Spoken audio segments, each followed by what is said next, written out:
अभी मोहन यादव जी, हमने 3 दिन पहले मैंने खुद ने प्रेस कॉन्फ्रेंस ली और कहा कि जिंदा गाय के मांस पे 0% टैक्स, मतलब जीएसटी का 0%, यानी किसी भी चीज के प्रोत्साहन में टैक्स मिनिमम किया जाता है, समाप्त किया जाता है। तो गजट नोटिफिकेशन बनता है, उसको राज्यपाल सिग्नेचर करता है, कानूनन दस्तावेज है। जब उसकी मैंने बात की तो मोहन यादव जी ने मुझे कहा कि अरे मूर्ख, भाषा थी उनकी कल, मूर्ख, विपक्ष के नेता को वो मूर्ख कह रहे थे। मैं उनको धन्यवाद देता हूं कि अगर वो मुझे मूर्ख कहे और उनका ओहदे का, पद का गरिमा बढ़े तो मुझे गाली देते रहे।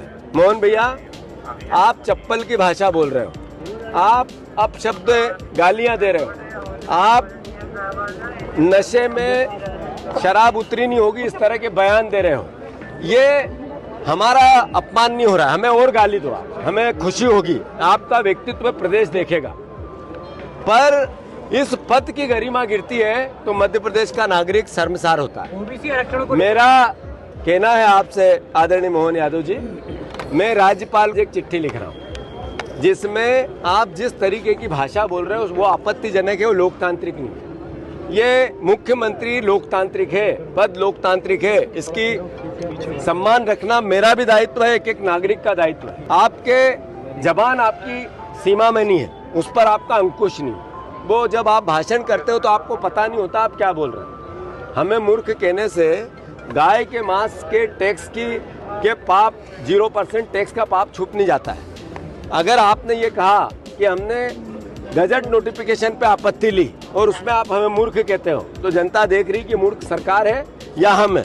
हम फिर से ये उत्सव नहीं ढोंगे, ये लूट की जो छूट दी थी बीजेपी ने उसको रोकने का उत्सव है और इसका कांग्रेस पार्टी विरोध कर रही है। आज 25 तारीख को मैंने भोपाल में किया है, कल पूरे प्रदेश के नगर निगम और बड़े शहरों में होगा, परसों यही जन जागरण पूरे अलग अलग छोटे छोटे शहरों में कांग्रेस पार्टी छोटे बाजारों में करेगी, सब कार्यकर्ता करेंगे। मैं फिर से मोहन यादव जी, उत्सव नहीं, देश से माफी मांगे नरेंद्र मोदी, देश से माफी मांगे भारतीय जनता पार्टी। नाक रगड़ के मोहन यादव जी आप माफी मांगो, जिंदा गाय के मांस पे आपने 0% टैक्स किया है। इसका मतलब है कि गाय कटवाने को लेकर आप प्रोत्साहित कर रहे हो, आप गो भक्त बनते हो और झूठ बोलते हो प्रदेश के सामने।